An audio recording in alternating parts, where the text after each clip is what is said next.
É revoltante. Fica aqui comigo até o final que eu vou te mostrar esse absurdo. Aquilo que parecia improvável, alguns diriam até impossível, acabou de acontecer. O governo americano retirou o Alexandre de Moraes e a sua esposa, Viviane Barcii de Moraes, da lista de sancionados da OFAC, da lista de sancionados pela Lei Global Magnitsky. Vocês que me acompanham sabem, eu trouxe essa possibilidade há uma semana na minha live, escrevi um artigo sobre isso, trazendo todo o contexto, né, das conversas que o Trump teve com o Joesley Batista, a possibilidade dele atuar como um intermediário para a saída do Nicolás Maduro do poder, e como isso estava sendo tratado no âmbito também do governo brasileiro, das relações bilaterais entre Estados Unidos e Brasil. Não que o Lula tenha feito qualquer coisa, não que o Lula tenha sido responsável por esse gesto. Essa foi uma decisão do próprio Donald Trump, dentro de um novo contexto político interno e também geopolítico, não só regional, mas interno aqui no Brasil.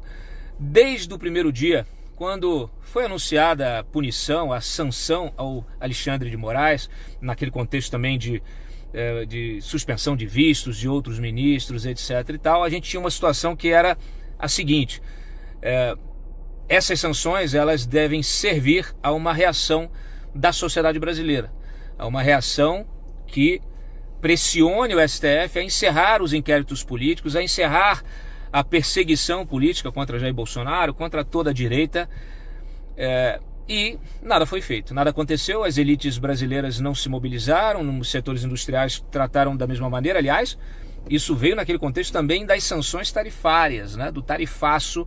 Tudo isso era um pacote de pressão diplomática, geopolítica e geoeconômica para que houvesse uma reação popular, quer dizer, para que a sociedade brasileira, em diferentes segmentos, entendesse, identificasse o inimigo comum, entendesse o que estava acontecendo e tomasse alguma decisão. O Congresso não fez nada, os setores industriais, a Faria Lima, né, as elites econômicas desse país nada fizeram. A imprensa, essa imprensa tradicional, ela tratou tudo como um absurdo, as sanções como um absurdo, a inclusão do Moraes, da família, né, deles terem os seus bens bloqueados, tudo isso tratou como um absurdo. Quer dizer, a reação foi totalmente negativa. Só mídias independentes como a nossa é que fizeram, vamos dizer assim, é que remaram contra a corrente. Então, diante dessa inação, naturalmente, e diante do que está acontecendo agora, não só regionalmente, mas também internamente nos Estados Unidos, e desse novo momento dessas relações bilaterais, porque os Estados Unidos também precisam do Brasil para pressionar a Venezuela, quer dizer, você tem uma situação que muda esse contexto de tensões geopolíticas e acaba colocando isso numa nova perspectiva. Também a partir dessa intermediação aí, desse interlocutor, né, do homem hoje mais poderoso do Brasil do ponto de vista econômico, né, Joesley Batista, que fez esse papel de intermediário. É bom lembrar que a JF hoje é o maior grupo econômico do Brasil, tá? Um dos maiores da América Latina, e também com uma presença importantíssima nos Estados Unidos, com promessa de investimentos de bilhões, com promessa de geração de emprego. Enfim, isso num cenário interno dos Estados Unidos também de escassez. Eles tiveram lá uma seca brutal que acabou trazendo inflação, especialmente nessa área, né, da proteína animal, do agronegócio. E você tem agora, o Trump identificou no Joesley também um parceiro importante. Olha, gente, é lamentável, isso coloca toda a guerra política e também as eleições de 2026 num novo cenário. Isso também nos coloca a seguinte reflexão: nenhuma ajuda virá de fora. Tá? Não pensem que vai vir um milagre que vai resolver um problema interno nosso. Hoje absolutamente claro para todos, até para o Centrão dentro do Congresso, né? Tivemos aí essa investigação agora do Flávio Dino pegando uma ex-assessora do Arthur Lira, muito grave também.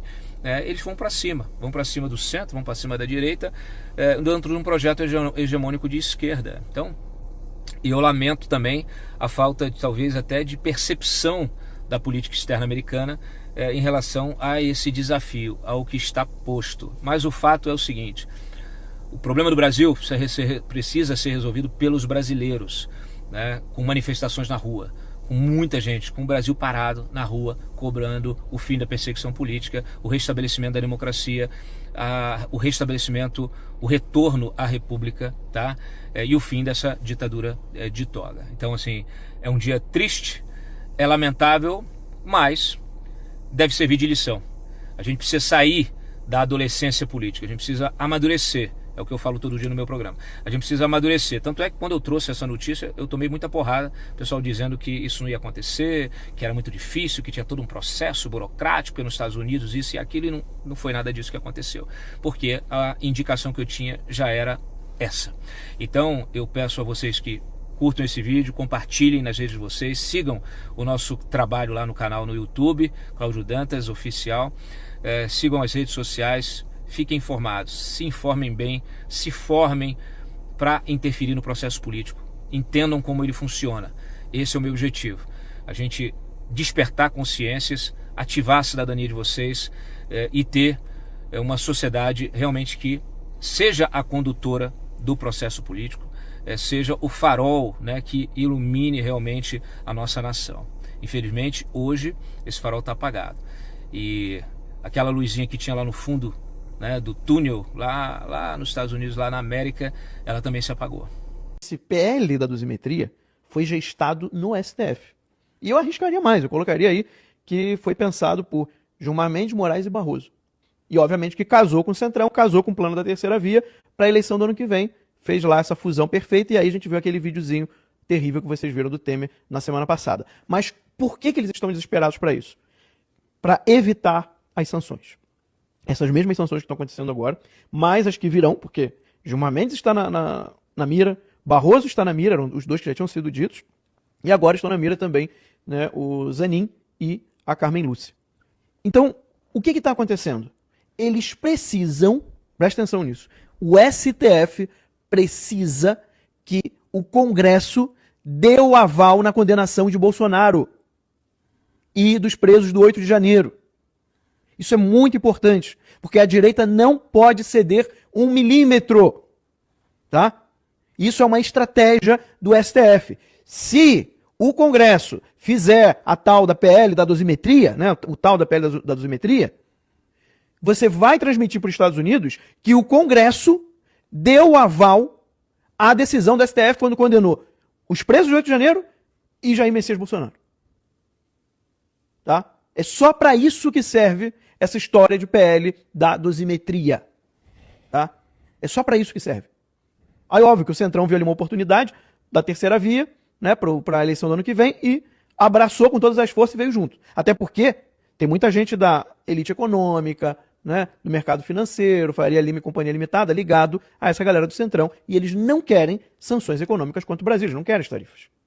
Então, isso é muito importante que vocês entendam. O governo Trump tem medo, sim, tá, de as ações que ele faz no Brasil façam com que o Brasil inteiro vire contra os Estados Unidos. Isso já aconteceu em outros momentos da história dos Estados Unidos e eles não querem que isso aconteça com o Brasil. Então, quando eles veem o povo saindo na rua a favor do Bolsonaro, isso fortalece as sanções. É por isso que os Estados Unidos precisava ver que o povo brasileiro está com Bolsonaro e não está aceitando as decisões arbitrárias, ilegais e inconstitucionais de ministro do STF. E isso ficou claro para eles. Outra coisa que para eles também é um ótimo medidor, né, é sobre as sanções. O fato do Congresso querer anular as decisões do STF. Porque eles sabem que o STF não é eleito pelo povo, mas o Congresso sim. O Congresso é o representante mais direto do povo hoje no Brasil. Então, o fato do Congresso, na sua maioria, estar a favor da anistia de Bolsonaro e dos presos de 8 de janeiro, dá segurança para o governo americano agir. No momento em que o Congresso, isso é muito grave, tá? No momento em que o Congresso embarcar em PL da dosimetria, no mesmo ato, o Congresso está dando o aval dele para as condenações dos ministros. Christopher Landau, os Estados Unidos têm expressado consistentemente preocupação com os esforços para usar o processo legal para transformar as diferenças políticas no Brasil como armas e, portanto, baixa do Congresso brasileiro como um primeiro passo para enfrentar esses abusos. Finalmente estamos vendo o início de um caminho para melhorar nossas relações. Bernardo, por favor, meu caro. Paulo, bom, primeira coisa, né? Nós ainda não sabemos o que está por trás disso, mas nós podemos supor o que está por trás disso, em função de tudo que a gente já especulou até agora, das fontes que nós tínhamos trazido e foi depois noticiado pela revista Oeste, de que havia uma negociação por trás, muito compatível com o que depois ficou conhecido como o novo Plano Nacional de Segurança dos Estados Unidos. Então, aparentemente, aquela negociação que estava posta à mesa, né, ela andou. Né? E o final, PH, se você puder colocar de novo o tweet do Christopher Landau, o final deste tweet é que deixa entender que isto de fato aconteceu. Você consegue colocar? Então ele diz ali, ó, finally we are seeing the beginning of a path to improve our relations, né? Ou seja, finalmente estamos vendo o começo de um caminho para melhorar nossas relações. Então, aparentemente, então, foi dado o start para melhorar as relações. O que não significa melhorar as relações para os brasileiros. Uhum. Então, quando você lê isso, você tem que ler com a cabeça do Landau. Você tem que ler isso com a cabeça do novo Plano Nacional de Segurança dos Estados Unidos, que é basicamente utilizar o campo de influência dos Estados Unidos não para mais ter influência, mas para colher benefícios, né? E manter a América em primeiro lugar, principalmente no hemisfério ocidental e no Indo-Pacífico. Estas são as prioridades do Trump agora, segundo o novo Plano de Segurança Nacional. Se isso vai envolver ou não uma estabilização do regime brasileiro com o Lula ou sem o Lula, aí já é uma decisão do Trump, do Rubio, do Pete Hegseth, e de toda a cúpula, né, do governo americano. Então, a negociação deve ter sido grande, né, ou seja, os assets que o Brasil vai ter que dar são muito importantes. E outra, nós já vamos entrar em quais são. Eu acredito que essa retirada dos vistos, ela deve ter sido uma condicional, tá? Estou especulando aqui, tá? Nós não estamos mais no campo dos fatos. Já vi que o Ivan concorda comigo.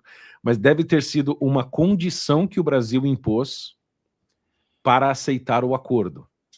Ou seja, vocês retiram, nós aprovamos aqui a dosimetria, e aí entram os outros acordos, né?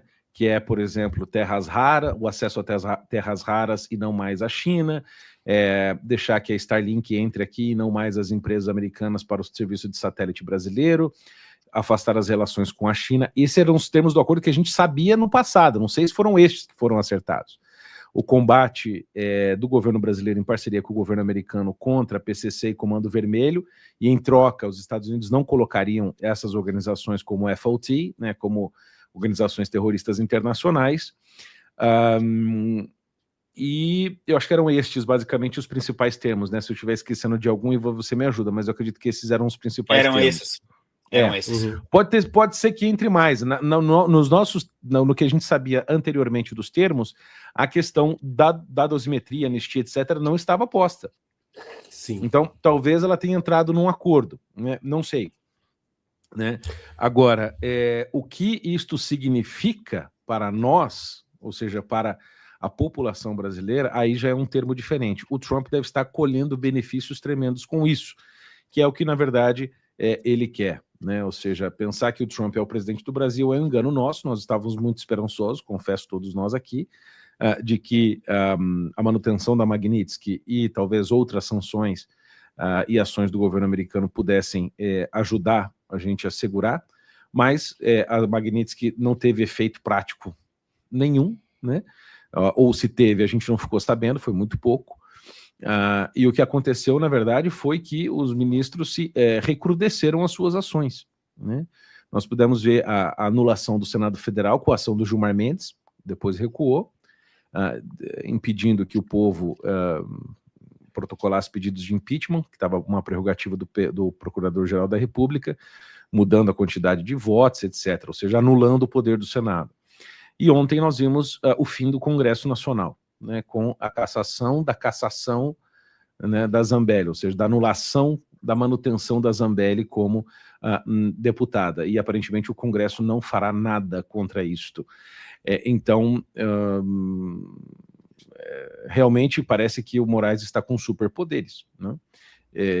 Inclusive conseguindo dobrar os Estados Unidos numa das suas principais armas diplomático-econômicas, né, de sanção a países, instituições, enfim, pessoas, né? Isto é uma coisa da qual nós temos que, bom, já não falando mais como jornalista, mas como cidadão brasileiro, da qual nós temos que lamentar, mas ela acontece porque, de fato, os Estados Unidos não viram nenhuma ação por parte do Brasil. Ou seja, a sanção Magnitsky na cabeça do americano era para dar o começo do início de um processo de mudança de padrão de regime. Ou seja, ela era para ser apenas o início, a faísca inicial do pavio que iria começar a mudar as coisas. Mas, ainda que o povo tenha ido às ruas, e de fato o povo foi diversas vezes esse ano, né? Nada aconteceu. A Magnitsky veio, nada aconteceu. Bolsonaro foi preso, primeiro preventivamente, né, em casa, agora foi preso, condenado, etc. Nada aconteceu.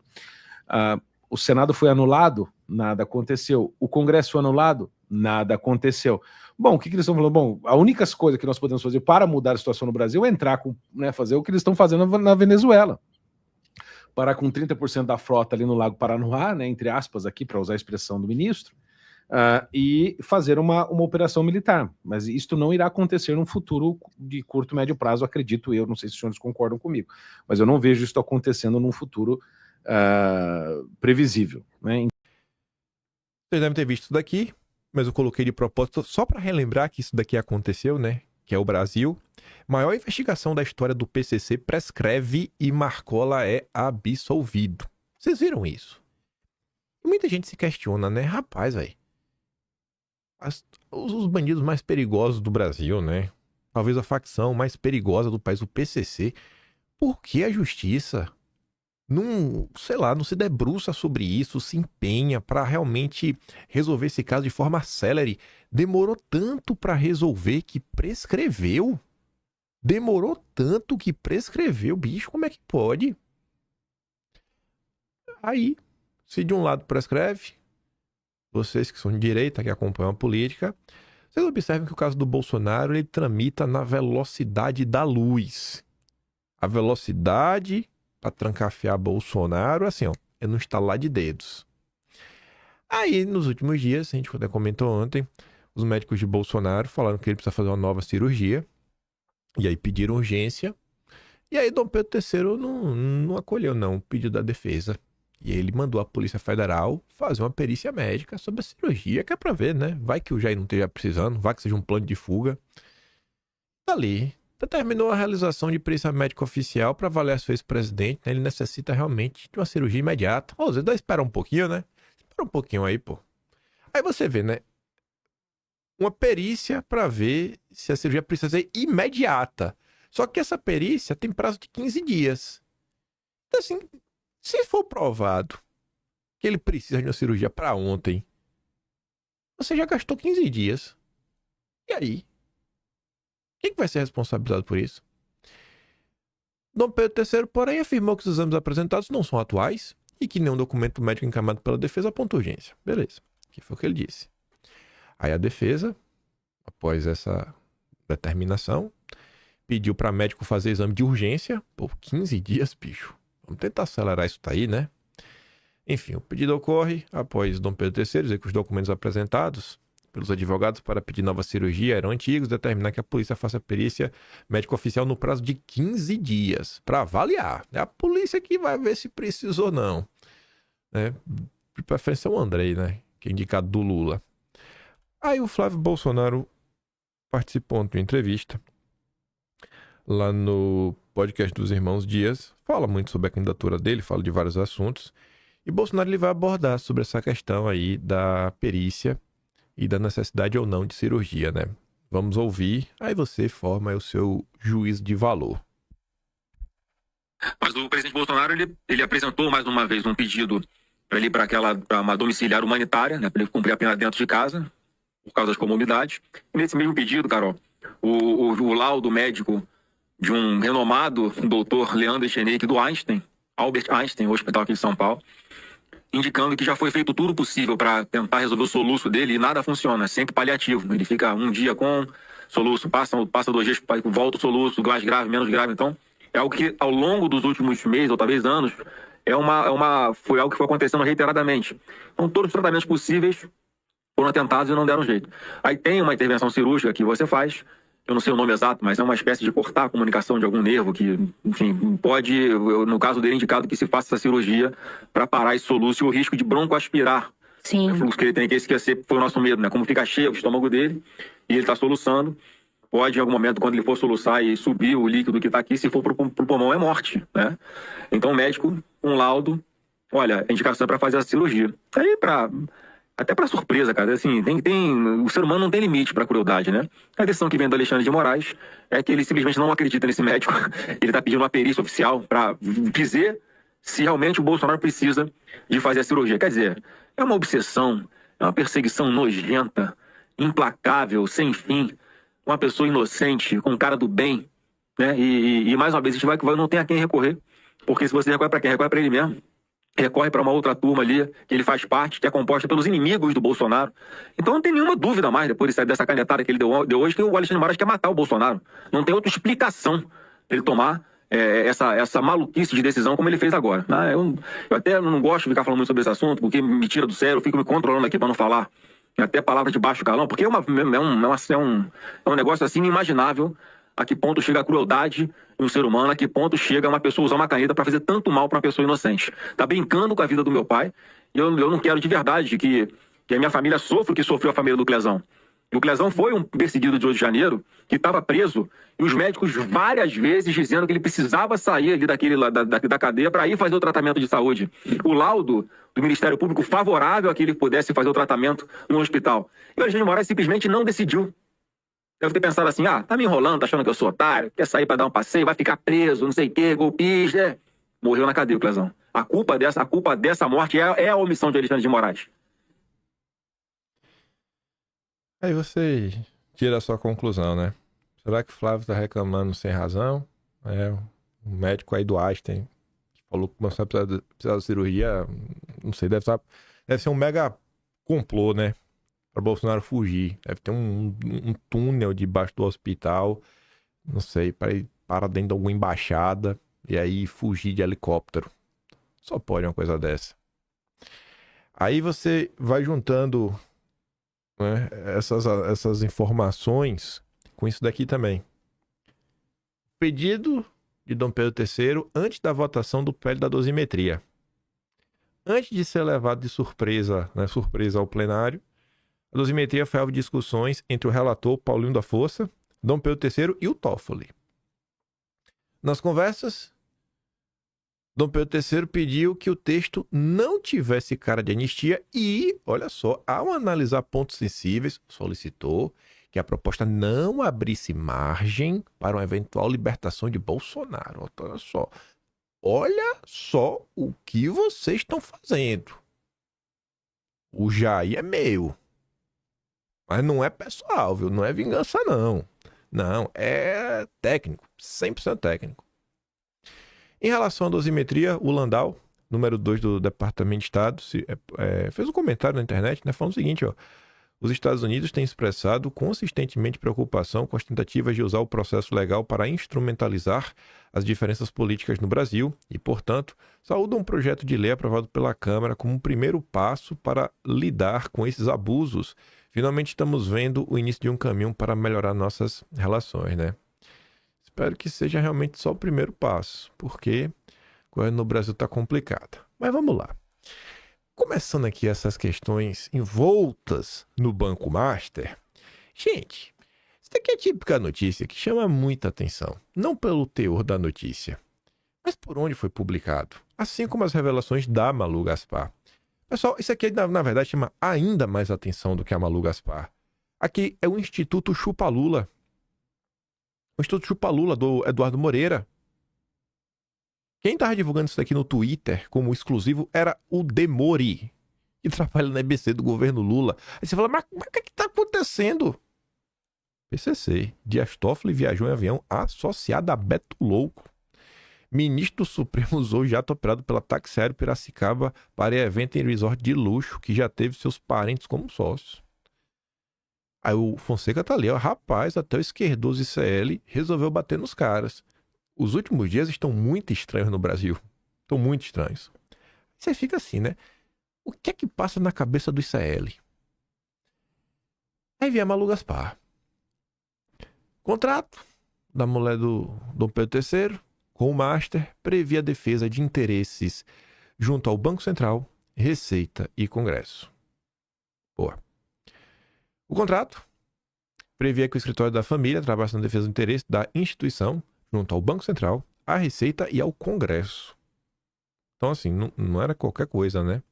E quando você olha os valores, de acordo com o documento, o escritório receberia uma remuneração mensal de 13,6 milhões ao longo de 3 anos. Como ele foi assinado em 16 de janeiro de 2024, se tivesse sido cumprido integralmente, teria rendido ao Barço de Moraes Associados 129 milhões até o início de 2027. Ela já tinha comentado sobre isso, né? Você está relembrando. Ano em que, olha que coincidência, o ministro assumirá a presidência do Supremo no esquema de rodízio do tribunal. Com a liquidação do Master, os pagamentos foram interrompidos. Mas, caso tenham sido honrados, até outubro de 2025, último mês antes da intervenção pelo BC, geraram ao Barço de Moraes receita de 79 milhões. Rapaz, é um dinheirinho, hein? 79 milhões. Bom, mas como tá ali no início, é para fazer várias coisas, atuar em várias frentes diferentes. Não tem isso na cabeça. Então você espera o quê, né? Vários casos, várias ações. Pô, 79 milhões, né, bicho? Aí a Malu Gaspar colocou aqui, né? Só pra você ver. Aí vem aquele questionamento. Como a Malu Gaspar obteve essa informação? E quem obteve esse contrato foi a Polícia Federal. Quando teve a busca e apreensão e apreendeu o celular do... Como é o nome? Do Vorcaro. Como é que chegou na mão da Malu Gaspar? Ainda mais da Polícia Federal do Lula. E deram na mão da Malu Gaspar. Ela faz questão de assinar as matérias sozinhas. A Malu Gaspar não é um jornalista qualquer. É uma das jornalistas sêniores do jornal o Globo, na área de reportagem. Não é qualquer uma. Você acha que tem alguma chance da Malu Gaspar ter publicado isso daqui sem anuência da família Marinho? E aí que ficam essas perguntas no ar. Por que a família Marinho? Por que a Globo? Por que logo a Globo resolveu começar a divulgar esse tipo de coisa? Será que estão começando a precificar que por conta das eleições do ano que vem, até da candidatura do Flávio, o Supremo realmente precisa voltar para a caixinha o quanto antes, porque a revolta social está crescendo e ter perseguido o Bolsonaro, né, está torturando o Bolsonaro, não está sendo suficiente para derreter o seu apoio. A gente não vai comentar sobre a vitória do Flávio, mas ontem saiu, por exemplo, a pesquisa do GERP. Gente, o Flávio Bolsonaro está aparecendo na frente do Lula. 1% no segundo turno. E aí? Ele venceria o Lula. O que faz sentido, porque você tendo uma eleição que vai ser igual 2018 igual 2022. Esquerda versus direita. Era de decidir. E até as pessoas que votaram nulo em 2022, com certeza terão motivos para repensar se vale a pena anular o voto mais uma vez. Vale a pena deixar o Lula? Ainda mais porque agora, pô, você pode não gostar do Bolsonaro, mas o Bolsonaro é até mais moderado, como o Flávio vem comentando aí. Uma eleição que dessa vez o Flávio vai ter um partido que há alguns anos já está lidando com eles, né? Porque o Bolsonaro só se filiou ao PL em 2021 e o fundo partidário era antes de Bolsonaro entrar pro partido. Agora é um partido que realmente tem fundo partidário. Não se sabe também da coligação, mas a depender pode ser uma coligação com muito tempo de TV, com a estrutura muito maior. Assim, o PL aumentou também o número de prefeituras. Então assim, cara, por que a Malu Gaspar tá tão empenhada nisso daqui? Eu realmente não tenho essa pergunta, não tenho essa resposta, mas é uma pergunta importantíssima. Mas vamos continuar. O objeto do contrato é a organização e coordenação de 5 núcleos de atuação conjunta e complementar, estratégica, consultiva e contenciosa, perante Judiciário, Ministério Público, Polícia Federal, órgãos do Executivo, ou seja, Banco Central, Receita, Procuradoria-Geral da Fazenda e o CAD. E Legislativo, que está assim, ó, entre parênteses, e está aqui no contrato. Ó. Até canetinha, ó. acompanhamento de projetos de lei de interesse do contratante. Aí aqui tem 2 pontos muito relevantes. Primeiro, né? Cara, como assim, né? Como assim? Que projetos seriam esses? E o ponto ainda mais importante do que isso é o quê? A gente comenta diariamente, a gente vem comentando, em especial nos últimos dias, de como a Faria Lima faz lobby. Ontem estávamos comentando, inclusive, como o empresário médio, né, o produtor, já entrou na mira do governo para ter mais tributação, mais imposto, enquanto andar de cima sempre é privilegiado. E era uma postagem do Renato que ele falava, bicho, o médio empresário é sempre o alvo preferencial, porque ele não tem lobby, ele não tem a quem recorrer. E aí imagina, gente, como é que funciona isso, né? Acompanhamento é só acompanhamento? Aqui é o acompanhamento. E o Banco Master, na hora que faz esses eventos tudo, aí você imagina, né, como é que funciona a máquina, não só de lobby, mas de propaganda. Que aí vamos também falar do Banco Master. Você lembra que quando teve a operação, o Brasil 247, o portal de esquerda, falou que assim, até às 10 horas da manhã, 3 portais vinculados ao Banco Master que tem proximidade, seja para o anunciante ou pessoas realmente próximas, que era o Brasil Journal, a Isto É e o Platô, que o Guilherme Amado trabalha. Nenhum dos 3 tinham comentado sobre isso. Então você vê que uma instituição financeira como o Master tem proximidade com 3 grupos. O Brasil Journal é aquele que estava atacando o Flávio Bolsonaro, ou seja, a imprensa que vende a narrativa.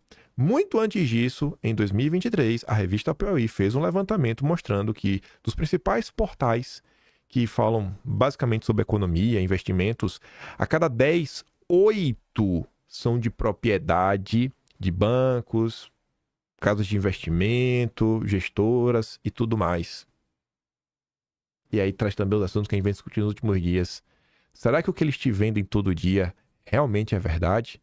Será que não está sendo construído dia após dia uma narrativa para você estar o tempo todo temendo qualquer movimentação que contrarie o mercado, enquanto eles fazem isso para manter o país de joelhos, para os seus bolsos continuarem cheios? A discussão econômica do Brasil é uma farsa. A discussão econômica no Brasil é uma farsa. Se o Daniel Vorcaro, do Banco Master, tem dinheiro para contratar até a questão legislativa, imagina como não é o Banco Master e tantos outros aí no lidar com a imprensa no dia a dia para promover agendas. A equipe do blog consultou o Banco Central, a Receita, a Procuradoria da Fazenda e o CAD sobre eventuais pedidos, consultas ou petições do escritório em nome do Master. Nenhum deles respondeu. Segundo apuramos, Viviane não participou de nenhuma reunião sobre a compra do Master pelo BRB no CAD, que chegou a aprovar o negócio antes da liquidação. O passo de Moraes também não consta no processo relativo à negociação no órgão, onde quem defende o Master é o Piero Neto. Aí você vê, né? 79 milhões, se for honrado até outubro, 79, para atuar em vários pontos, não conseguiu encontrar meio que nada, e não participou desses grandes casos, né? Aí você junta isso com essa notícia do UOL. Master figura em 77 mil processos. Esposa do Dom Pedro III foi cadastrada em 1. Só 1. Com certeza não são 79 milhões de reais, se foi até outubro, como diz a Malu Gaspar, para um projeto. Né? Assim, né? O valor é alto, né? Alto. Aí fica nesse... Por que está acontecendo no Brasil? Tem uma matemática que não tá fechando. Eu acho que o problema, na verdade, é a Malu Gaspar. Eu acho que ela é meio golpista. Aí eu pergunto pra vocês, gente, se o país for um país justo, onde todas as pessoas são iguais perante a lei, por que a Malu Gaspar ainda não tá presa? Porque por muito menos, se ela fosse bolsonarista, ela estaria presa. Eu tô me perguntando se não é o momento de começar aqui um movimento, talvez até um deputado da direita, protocolar aí alguma ação, não sei, pra prender a Malu Gaspar, uma busca e apreensão na Globo, um tratamento igual. Eu tô do lado da democracia, né? Eu tô do lado da democracia. Malu Gaspar, eu estou do lado da democracia. Se fosse um bolsonarista, estaria preso. Mas piadas à parte, ela não se contentou com a matéria escrita, ela escreveu outra, que a gente vai ver também. Aí ela veio fazer uma análise textual. E a análise, não é textual não, análise de vídeo. A análise dela usa palavras e adjetivos ainda mais duros, tipo blindagem, constrangimento. Então, assim, vamos ouvir.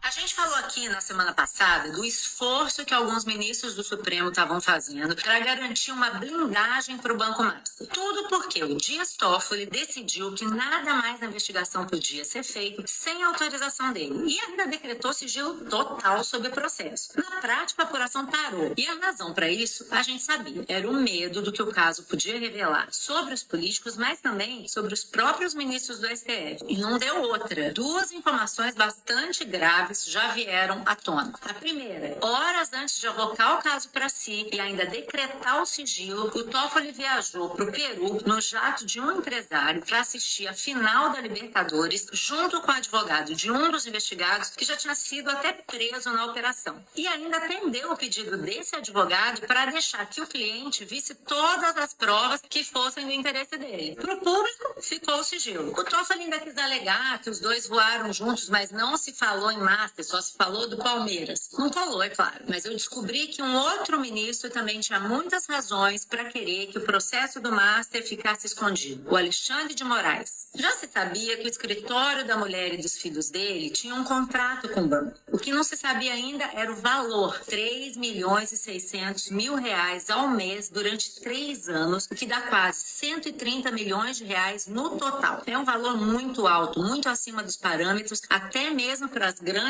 estrelas da advocacia. Mas tem mais. O contrato prevê a defesa do banco e dos controladores, não só na Justiça, mas também no Banco Central, na Receita Federal e até no Congresso, para acompanhar projetos de lei do interesse do Master no Senado e na Câmara Federal. Que projetos são esses? Que tipo de acompanhamento? Bom, a gente perguntou para todos esses órgãos sobre reuniões, petições ou documentos que a Viviane de Moraes tenha protocolado em favor do Master, mas ninguém respondeu. O ministro e a mulher dele também continuam em silêncio. Esse caso já provocou um enorme constrangimento no Supremo, sem contar o pânico do que ainda pode sair desse baú. O caso continua parado e o sigilo continua valendo, mas o papel do jornalismo profissional é jogar luz sobre o que os poderosos estão querendo esconder. E é isso que a gente vai continuar fazendo por aqui. Então se liga no meu blog, no site do Globo e nos nossos vídeos e não deixa de curtir.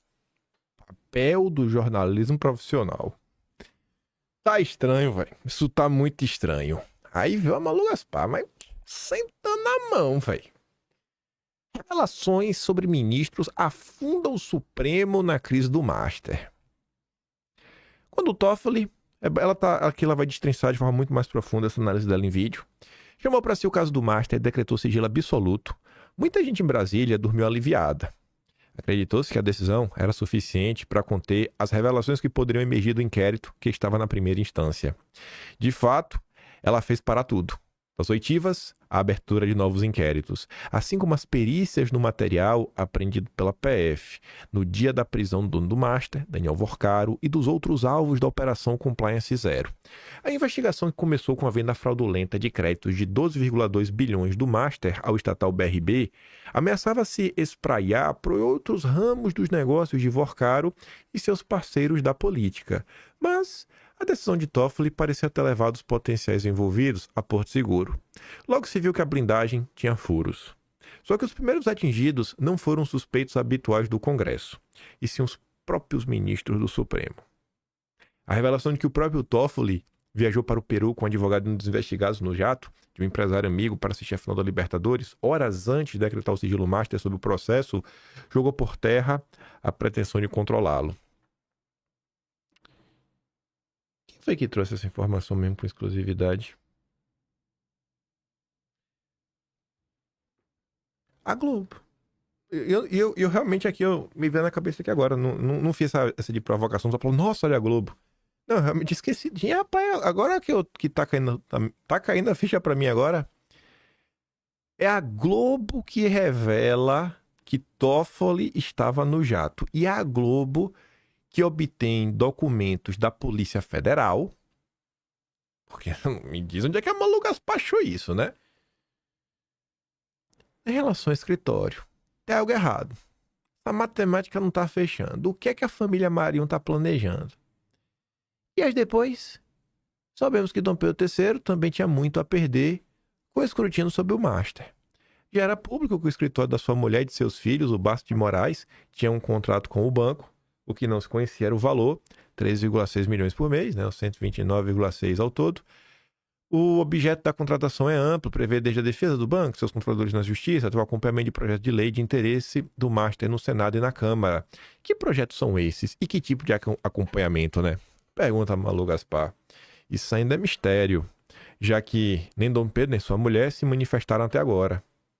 Mas não precisa ter carteira da OAB para saber que a remuneração está muito acima dos parâmetros de mercado, mesmo o das grandes estrelas da advocacia. Pois é, né? É um dinheirinho bom. Os defensores de Toffoli, Dom Pedro e Viviane, dizem que não há regra que impeça ministros de viajar em jatos e que não é legal seus parentes prestarem serviços a clientes privados, é verdade. Assim como também é fato que o próprio Supremo liberou seus magistrados para julgar processos de escritórios de seus parentes. Se fosse um argumento aceitável, porém, já teria aparecido algum acólito de plantão para defendê-lo em público. Antes, até havia quem dissesse que o sigilo de Toffoli era necessário para impedir vazamentos. O que o caso Master poderia se transformar em Lava Jato 2.0 e levar ao surgimento de novos outsiders como Bolsonaro. Na linha, sim, vai chegar o Master, o fascismo volta. Agora, até esse pessoal anda calado.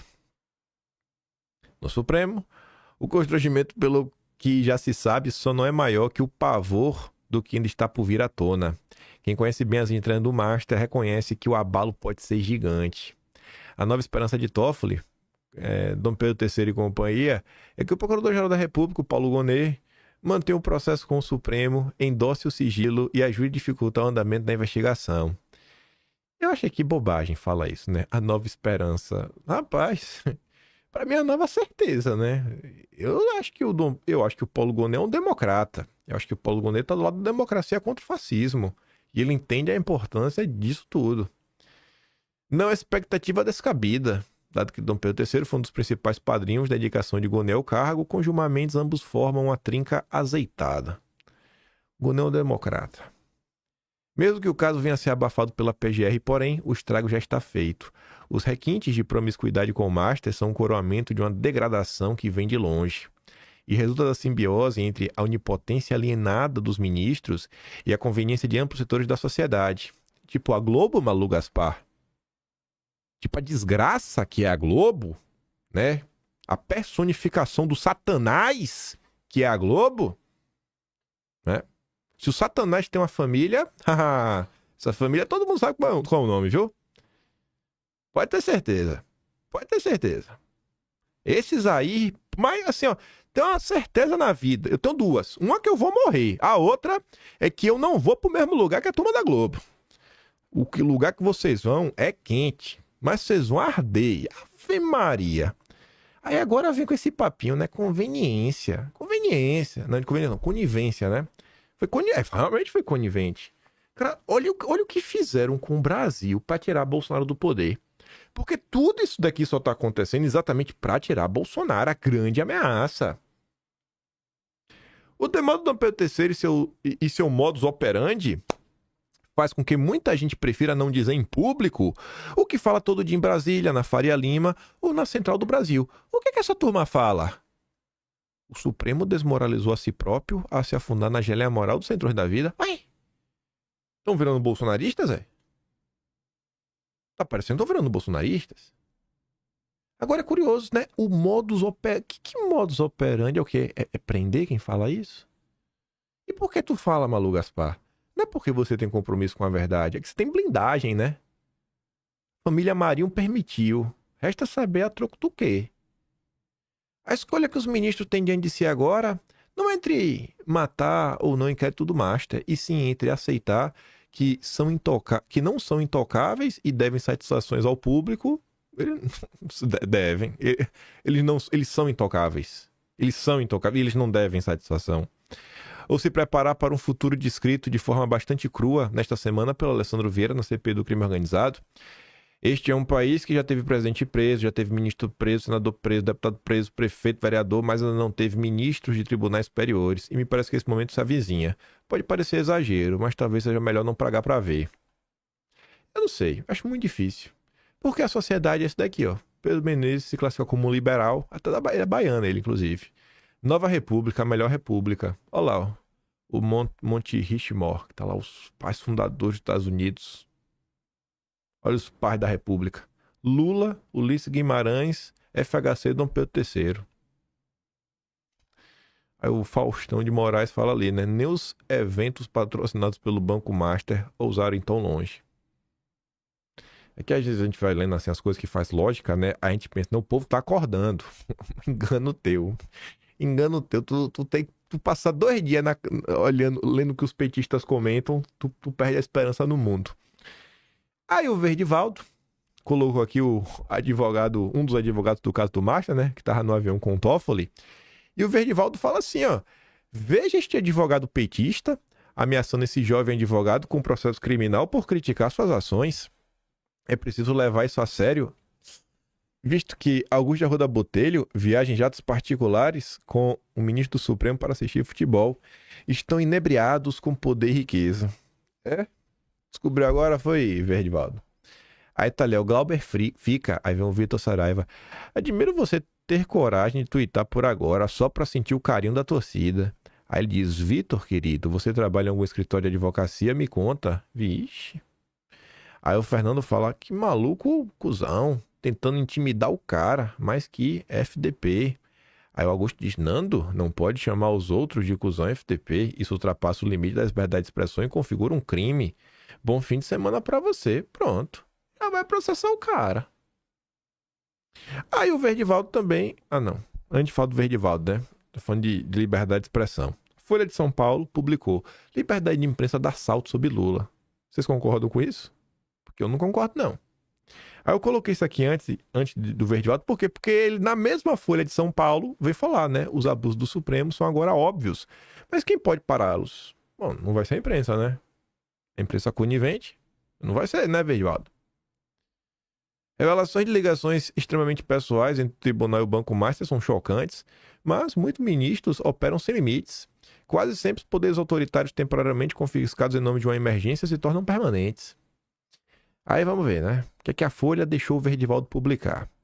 Até os mais fervorosos defensores do Dom Pedro III e do Supremo deveriam ficar escandalizados com as recentes revelações do caso do Banco Master. Banco falido, acusado de fraude e outros crimes, solicitou que o Supremo assumisse plena competência sobre o caso e o Toffoli concordou de forma controversa. Essa não foi a única decisão favorável que o banco recebeu. Dias depois, companheiro Toffoli atendeu ao pedido do Master para sigilo máximo ao caso.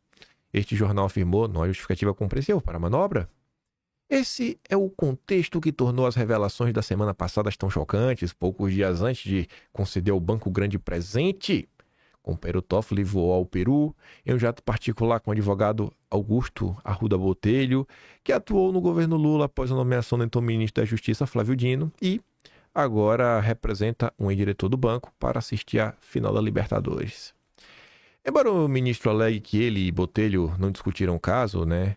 O Banco Master, enquanto desfrutavam do jatinho, a aparência de impropriedade é suficiente para correr e de fato destruir a credibilidade de qualquer sistema jurídico.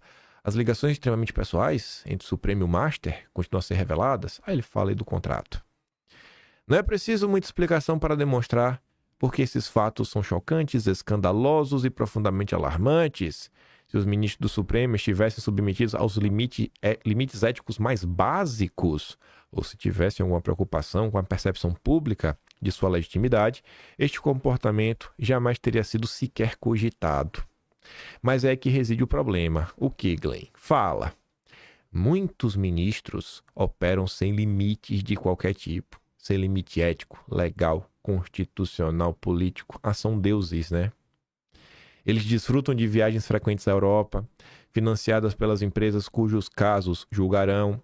Muitos têm cônjuges e filhos contratados por clientes com casos cruciais em tramitação no Supremo. Suas vidas e condutas parecem mais próximas às de aristocratas do que de juízes isentos. Não é difícil entender por que os ministros da corte são tão audaciosos e despreocupados. Quem tem a coragem ou até a capacidade de enfrentá-los e dizer-lhes não?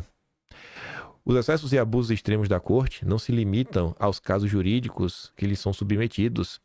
O tribunal tem posto repetidamente suas preferências em questões puramente políticas, como se o Congresso não existisse.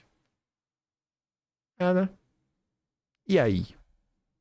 Aí vem, né? Aí ele vem explicar um caso que envolve liberdade, que segundo a Folha que ele escreve esse texto, a liberdade de imprensa melhorou no governo Lula. Ano passado, ministros do Supremo expressaram o desejo que o Congresso aprovasse uma lei nova, né? Uma nova lei que responsabilizasse as Big Techs. Pelo quê? Por não remover conteúdo ilegal, né? Que você fica na dúvida que é ilegal ou não, mesmo na ausência de uma ordem judicial. Uma vez que o Congresso rejeitou democraticamente tal lei, o que é que fez a Corte? Impôs. Foi o Marco Civil, né?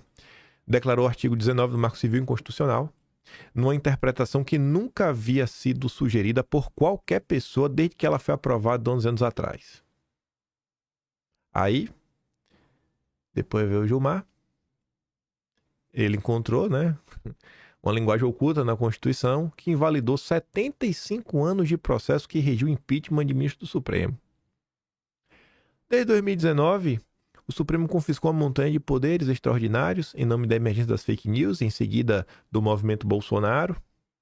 Embora muitos dos que aplaudiam isso estejam agora implorando para que o Supremo devolva esses poderes e volte à normalidade, tipo o Estadão, a Globo, a Lu Gaspar, a história mostra que isso não acontecerá. Quase sempre, os poderes autoritários temporariamente confiscados em nome de uma emergência se tornam permanentes. E ele dá um exemplo do país dele, né, os Estados Unidos. Veja o Patriot Act de 2001 dos Estados Unidos. Em outubro de 2024, o New York Times questionou o Supremo, né, o presidente Supremo Barroso, sobre quando esse poder excepcional de censura finalmente terminaria. Aí tá ali, né? Até o final de 2024, né, início do próximo ano, já deve estar encerrado aí, bicho. À medida que nos aproximamos das eleições de 26, não há nenhum sinal de que o Supremo esteja disposto a abrir mão desse poder. Pelo contrário, o Estadão revelou agora, essa semana, que o inquérito das fake news não vai terminar tão cedo. Nunca se sabe, né? Tem eleição do que vem. Acho que vai precisar. Os ministros da Corte sabem que construíram um poder absoluto e inquestionável. O que veio depois é parte da natureza humana e sempre acontece quando tanto poder é concentrado nas mãos de poucos. O poder absoluto corrompe absolutamente. Aí veio o Fachin no meio dessa história. Eu não sei se essa analogia vai fazer sentido, mas tá parecendo que o Fachin é tipo o Hugo Mota do Supremo. É um cara que não sabe o que faz, tá perdido. Não manda em nada. Tem o poder da caneta, mas não vão deixar ele exercer, e ele não tem pulso para exercer, e no final do dia ele só quer ficar de boa com o Lula. No caso aqui é ficar de boa com os pares, né? Ficar de boa com seus pares. Porque o Fachin veio com essa história aí, né? De, tem que botar freio aí, um código de ética. Pegou mal, ficou isolado. E aí o Estadão traz alguns bastidores disso. Plano de profer no comportamento dos ministros isola Fachin no Supremo. É mesmo? E tá ali, né? Logo que ele tomou posse, o Fachin anunciou a intenção de criar um código de conduta. O texto nem começou a ser redigido, ele só aventou a proposta, mas a simples ameaça de fixar um parâmetro de comportamento para os integrantes do tribunal já é motivo de alvoroço. Se Fachin colocar no papel tudo que ele considera reprovável na candidatura dos colegas, vai acabar isolado. Talvez não pela Carmen Lúcia. Um dos grandes incômodos que Fachin não esconde é a participação de ministros em eventos patrocinados por empresas com interesse em causas na corte. E os escritórios de advocacia, Fachin, isso não te incomoda, não? O magistério é a única atividade remunerada que ministro da corte pode exercer além de julgar processos. É uma interpretação benéfica a si mesmo. O Supremo entende que essas palestras são aulas, mas realmente são aulas. Nossa. Gilmar Mendes produz todo ano o Gilmar Palusa. Nesse ano, 6 dos 11 estavam lá. Em sinal de protesto, Fachin não apenas recusou o convite, como fez no Brasil um discurso cobrando comedimento e compostura ao judiciário. Abdicar dos limites é um convite para pular no abismo institucional. No mesmo dia, questionado sobre a necessidade de um código de conduta para a corte, né? Dom Pedro III resumiu a visão da maioria da corte. Acho que não há a mínima necessidade, porque os ministros do Supremo já se pautam pela conduta ética que a Constituição determina. E Dom Pedro III estava no Gilmar Palusa, né? Outro incômodo de Fachin é a forma como eles viajam. A necessidade de anotar regras objetivas de conduta ganhou fôlego depois do TOEFL, né? E o Fachin normalmente costuma viajar de avião comercial. Isolado dos pares no quesito comportamento, Fachin corre o risco de ficar isolado também politicamente dentro do tribunal, se insistir na pauta ética. A saída será por um texto genérico que, na prática, não vai frear condutas consolidadas no tribunal consideradas reprováveis por Fachin. E fica a pergunta, né, que o governo Edivaldo fez. Quem vai colocar um freio? Nem o Fachin que tá lá consegue colocar freio. Quem vai colocar um freio, né? É isso? Acabou? Óbvio que não acabou. Nada é pra sempre. Em nenhum país. Uma hora vai dar errado. E aí? Pra mostrar que a coisa continua sem freio, ainda falando do judiciário,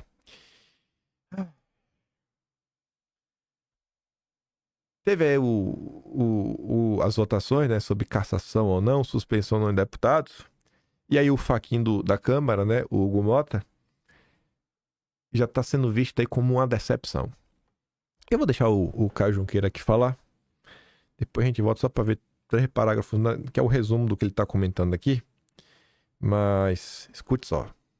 Início do ano, com a chancela de Arthur Lira, deputado que deixava o cargo. Mas agora, meses depois, Arthur Lira não parece muito satisfeito com o que vem fazendo e da maneira que vem fazendo o Mota à frente da Câmara dos Deputados. Isso, Márcio, isso muito em razão do que aconteceu ontem da votação, da salvação do mandato do Glauber. O Glauber e o Arthur Lira são rivais, são adversários políticos, e ontem a gente acompanhou que o Glauber teve o seu mandato salvo, né, por uma troca. Em vez da cassação, entrou uma suspensão por 6 meses, após uma intensa operação política de setores à esquerda do Congresso e principalmente do Palácio do Planalto, que entrou com tudo para virar votos junto principalmente a deputados do centro e da direita. E aí o que aconteceu? Já desde ontem à noite, segundo me relataram, o presidente da Câmara, Arthur Lira, muito incomodado, citou exatamente essa expressão que a gente está vendo aí na tela, que a gestão do Hugo Mota é uma decepção, que se fosse ele o presidente da Câmara, por exemplo, o Glauber teria sido cassado com mais de 400 votos dos 513 disponíveis, o que sugere ali um afastamento, um distanciamento. Houve outras expressões também utilizadas pelo Arthur Lira em relação ao Hugo Mota, de que era um presidente frágil, de que o que aconteceu na Câmara essa semana é uma esculhambação, e várias declarações dele, e ele recebeu muitas mensagens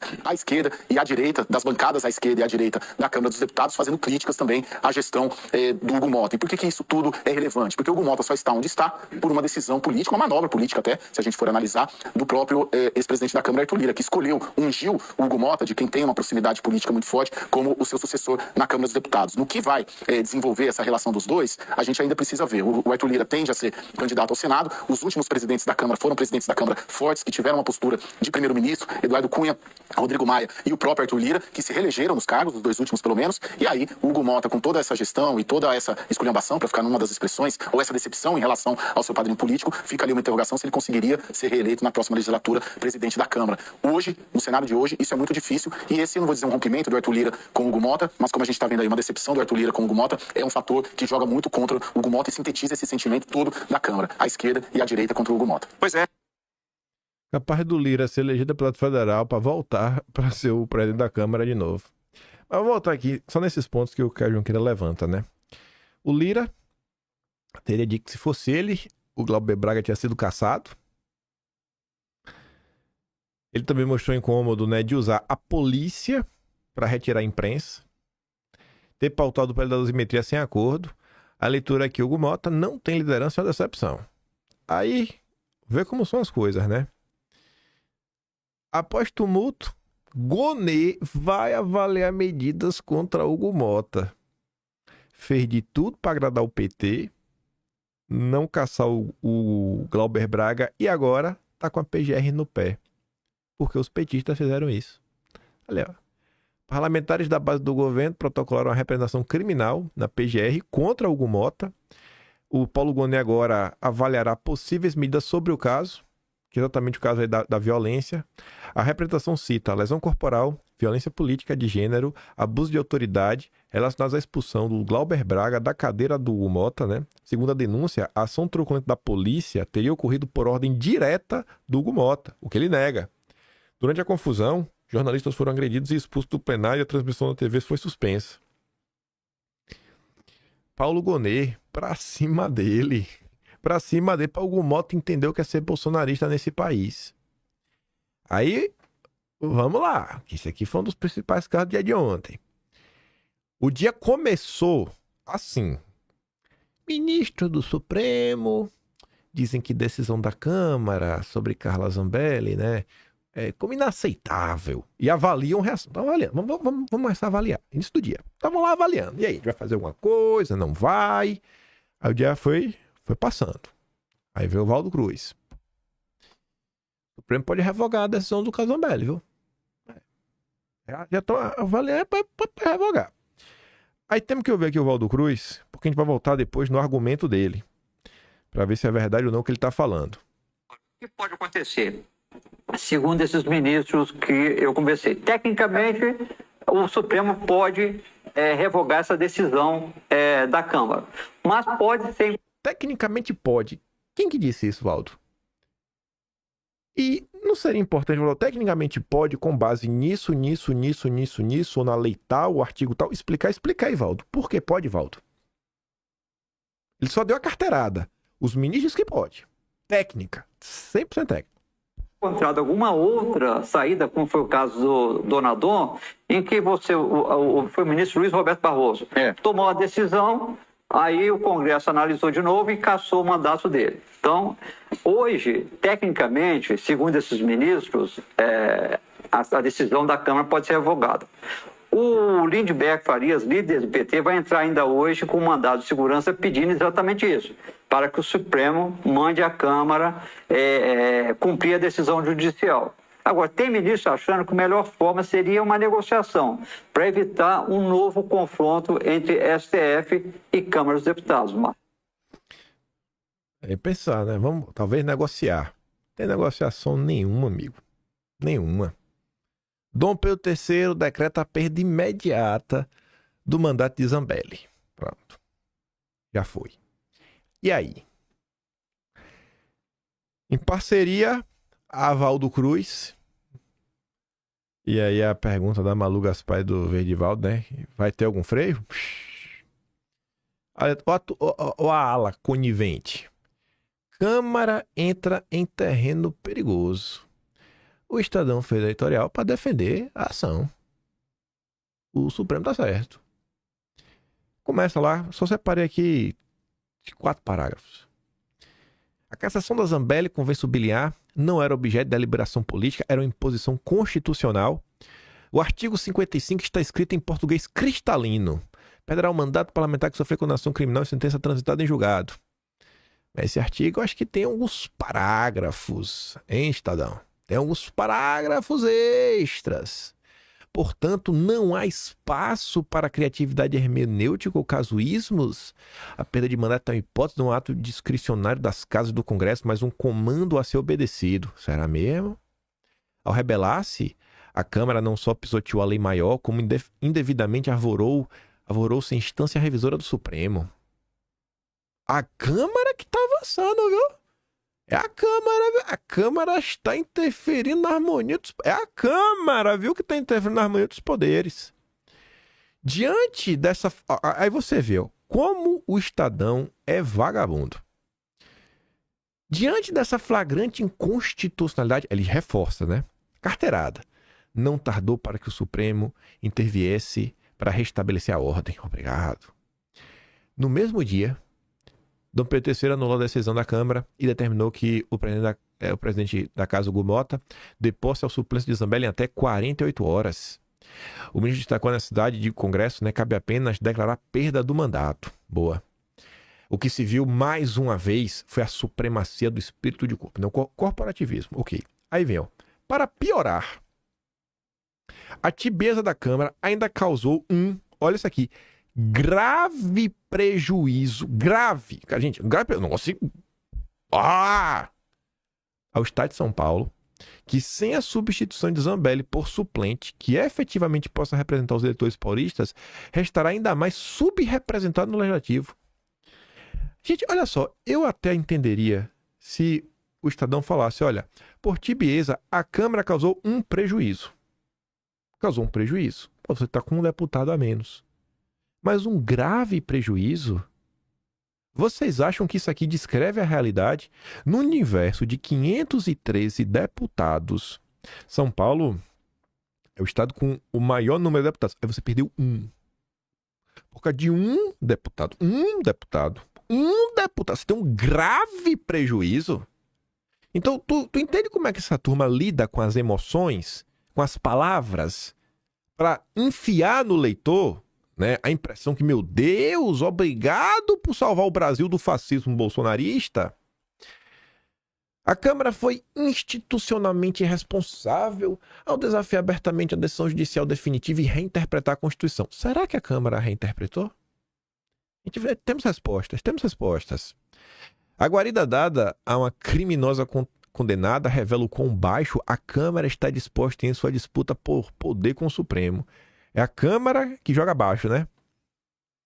Não se pode perder de vista que é na Corte que está a grande chance de moralização da representação política popular, o fim da malversação de bilhões de reais em emendas parlamentares. Pois bem, para começar aqui com o Enio, porque eu sei que a opinião dele não presta, porque ele é de direita. Quem é de direita no Brasil vale o peso de uma bosta. Então, ninguém liga. Para o consórcio você não existe. Você pode ser aniquilado aí sem dó nem piedade. Mas eu sei como vocês conseguem ter a capacidade do raciocínio lógico, né? E não importa se a pessoa é direita ou esquerda. Mas eu não vou parar com o Enio. Quero começar com ele. Ele comenta, né? Você vê, o Valdo disse que era técnico, o Estadão puxou o artigo 50. Vou até mostrar, ó. Artigo 55. Vamos olhar o artigo 55. O Enio fala assim, ó. A minha análise sobre o caso. Existe uma decisão anterior da própria Corte, em situação parecida, em que Barroso suspendeu a decisão da Câmara que salvava o mandato de um deputado que estava preso e condenado a mais de 13 anos de prisão. Mas Barroso apenas suspendeu a sessão que salvou o mandato de Donadon. Ele expressamente, o Barroso, disse, aspas, esclareço que a presente decisão não produz a perda automática do mandato, cuja declaração, ainda quando constitua ato vinculado, é de atribuição da mesa. A questão é que o Dom Pedro III foi além. Aí o Enio disse que, na visão dele, jurídica dele, ele atropelou a Constituição e a Câmara. Por quê? Porque o ministro anulou a decisão da mesa e decretou a perda imediata do mandato de Zambelli. A questão é que a Constituição é cristalina em dizer que esse movimento deve ser feito pela Câmara. Vejam. Aí o que é que o Enio faz? Ele traz o artigo 55. Só que ele mostra o parágrafo 3º. Nos casos previstos nos incisos 3 a 5, a perda será declarada pela mesa respectiva. Ou seja, isso aqui vale tanto para o Parlamento quanto para o Senado, ou seja, o Senado da Câmara. De ofício ou mediante provocação de qualquer de seus membros ou de partido político representado no Congresso Nacional, assegurada ampla defesa. Isso quer dizer que, ainda que se imagine que Dom Pedro III poderia anular a sessão que salvou a Zambelli, ele jamais poderia determinar a perda do mandato de Zambelli. Isso é um poder que a Constituição simplesmente não lhe garante. Expressamente, cabe à mesa. Se Hugo Mota cumprir, Dom Pedro III abriu a caixa de Pandora. Ele poderá determinar a perda de mandato de qualquer deputado ou senador de forma imediata, independente do que se diga a Constituição. Talvez aqui no final o Enio se emocionou. Mas e aí? Caio Junqueira, também do consórcio, vai falar sobre essa situação com base em conversa que ele teve com juristas. Vamos ver, né? Se é, como o Estadão diz, assim, indiscutível. Como o Valdo diz, técnico. 100% técnico. Agora, Caio, a gente vem acompanhando nas últimas, eu ia falar semanas, dias, mas na verdade são horas, a temperatura entre o Supremo Tribunal Federal e o Parlamento, que parecia que ia diminuir depois da decisão de ontem do ministro Gilmar Mendes de voltar atrás naquela liminar sobre o impeachment.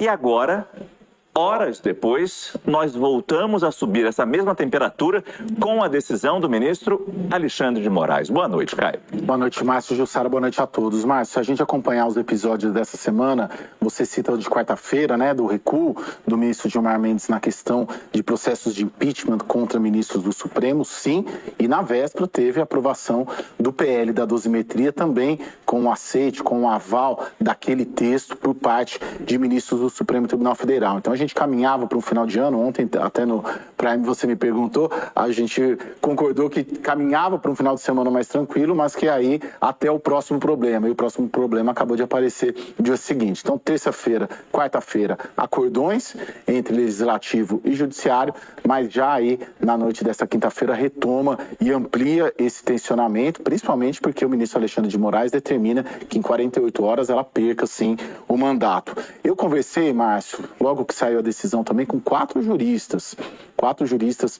reconhecidos aqui, que nós, inclusive nós da imprensa, costumamos recorrer em casos como esse. E dois me disseram que a decisão de Alexandre de Moraes está certa, dois me disseram que a decisão de Alexandre de Moraes está errada.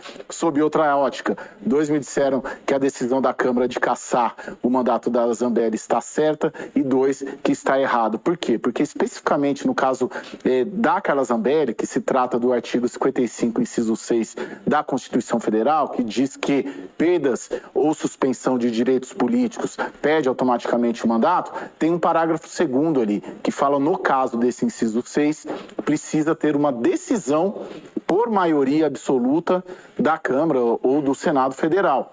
E foi isso que a Câmara fez. A Câmara pegou a decisão judicial e submeteu para outra decisão do plenário da Câmara dos Deputados. E aí há uma divergência. Tem juristas me dizendo que você tem que ter uma leitura geral da Constituição Federal e da legislação para entender que, se há condenação criminal, há a perda de direitos políticos e automaticamente há a perda do mandato. Mas tem ali um parágrafo 2º no artigo 55 da Constituição que fala que essa decisão judicial precisa ser submetida ao plenário, seja da Câmara, seja do Senado. Ou seja, até mesmo dentro dos juristas e dentro do direito eleitoral e constitucional, há divergência, pelo que eu pude levar, dois de cada lado ali, quatro juristas respeitados, colocando ali a possibilidade de um entendimento de um e um entendimento para outro. Mas, de qualquer maneira, dá para a gente ter essa conclusão que a gente está lendo aí na tarja. A decisão do Alexandre de Moraes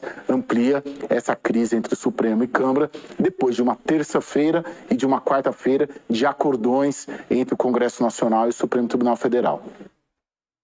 E aí? É técnico? Pode fazer de qualquer jeito? É cristalino? O Estadão tá certo? No mínimo existe uma dúvida no ar, né? Você deveria defender o seu ponto. Agora, dar carteirada é o que a imprensa faz.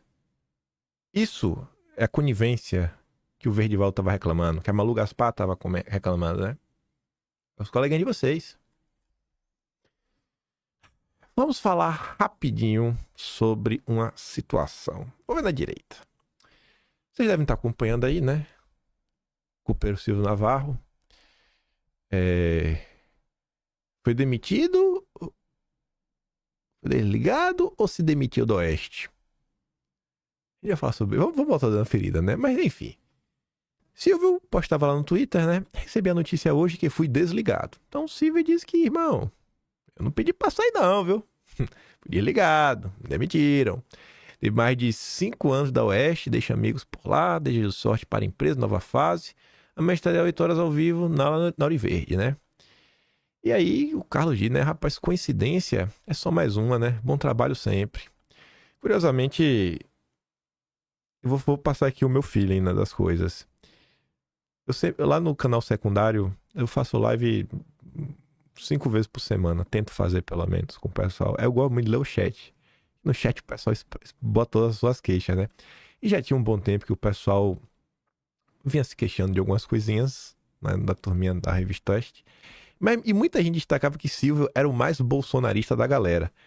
E aí muita gente chegou a levantar aí uma lebre que, pô, antes disso aqui acontecer, o Silvio tinha gravado um vídeo em apoio aberto a Bolsonaro.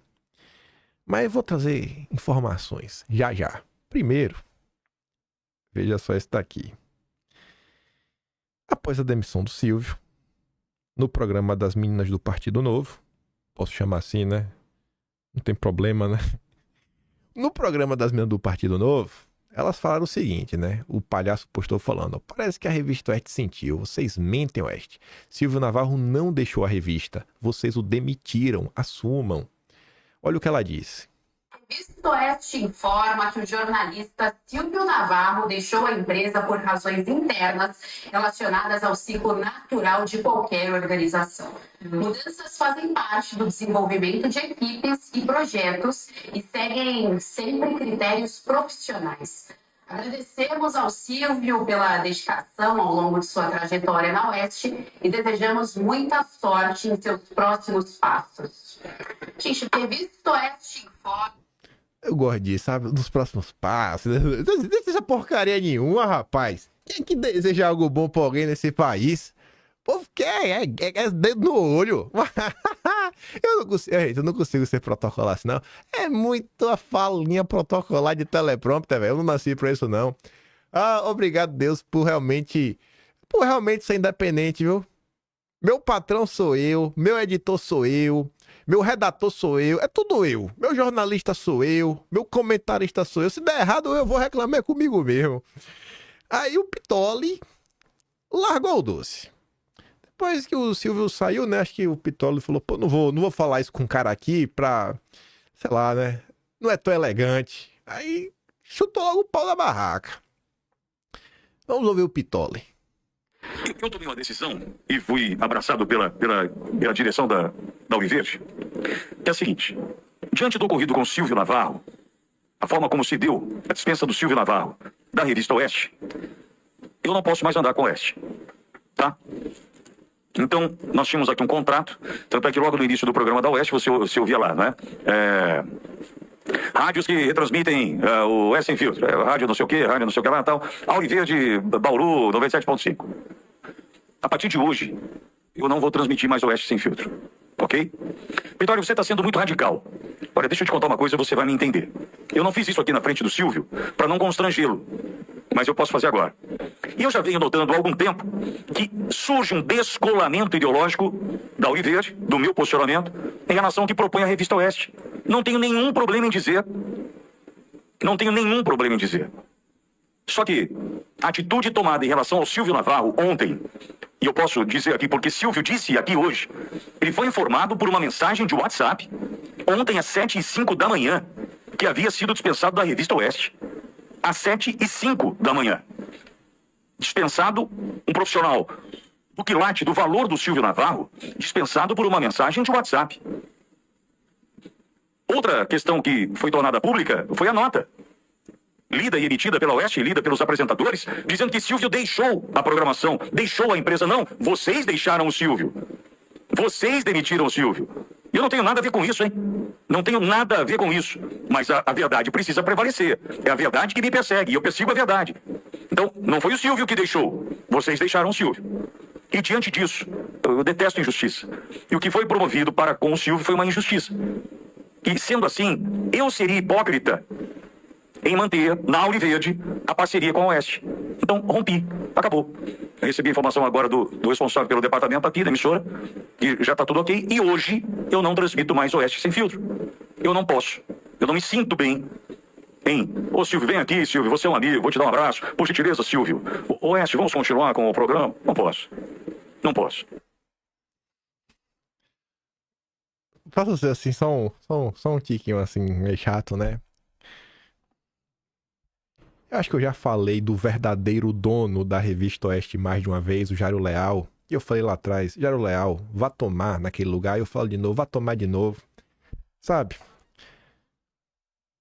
Um bom tempo que eu falei, né? As coisas vão fazendo sentido conforme o tempo vai passando. O louco que dividia a direita, né? Não é tão louco assim, né? Eu fui atrás dessa fofoca no final do dia. O que o Pitoli tá falando realmente é real. Falei, eu sou tipo Roma, sabe aquele ditado? Todos os caminhos levam a Roma. Todas as fofocas chegam em mim, velho. É incrível. Ainda mais porque, como eu tenho a aura, né, da divisão da direita, aí quando tem isso, o povo quer me mandar, que é pra ter crescendo. Aí eu já soube que o Silvio tinha sido demitido, tiraram ele todos os grupos de WhatsApp. Aí deram a desculpa pro Silvio, a desculpa formal, que ele não estava indo presencialmente. Só que não houve uma queixa de, pô, começa a vir presencialmente, ninguém... Porque assim, se você acha que isso é ruim, normalmente você fala que a pessoa... Se o seu funcionário tá fazendo a distância, você primeiro fala com ele, ô irmão, home office o tempo todo não dá, né? Pô, cola aí, tudo mais. O Silvio, ele não fazia home office o programa dele lá, que ele tinha, né, o Arena, que é tipo um Roda Viva. Mas as participações nos jornais, ele tá muitas vezes, né, por videoconferência. E aí não teve, né, uma chamada assim, né, só esteja preso, esteja demitido. E foi. Copeiro Jairo Leal. Gente, a real é que agora em final de novembro, digam que é mentira. Digam que é mentira que teve um jantar lá no Bandeirantes, né, que é no palácio lá do Tarcísio, que tava Augusto Nunes, Branca Nunes, Paula Leal e o Piotr. Diz que foi mentira. Diz que foi mentira. E eu já sabia isso muito antes do caso do Silvio. Eu, inclusive, já sei, desde as... Deixa eu ver aqui o horário, peraí. Pra falar o horário preciso.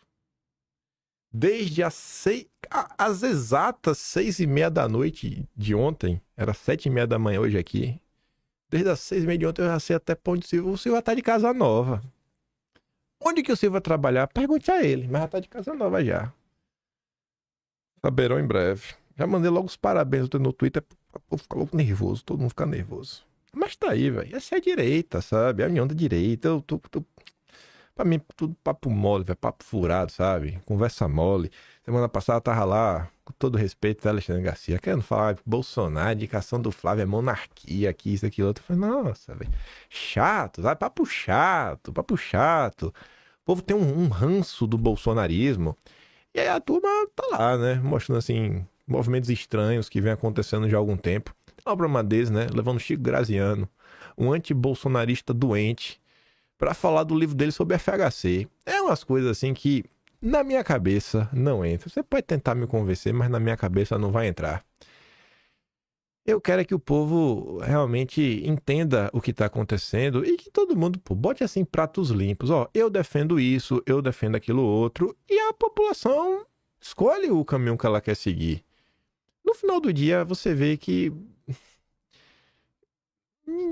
não tem aquele apreço real, sabe, pelo bolsonarismo. É tipo assim, ó, cara, vamos falar o que o povo gosta e depois, quem sabe, a gente dá um cavalo de pau. Quem manda mesmo na revista é o Jairo Leal. Pode falar o que for, quem manda é o Jairo Leal. Quem manda é o Jairo Leal, que era o carregador de pasta do Civita, né, lá da Veja, que até já apareceu no dossiê histórico aqui da gente. Tá lá, né, até no Diálogo Interamericano. O Civita já fez parte.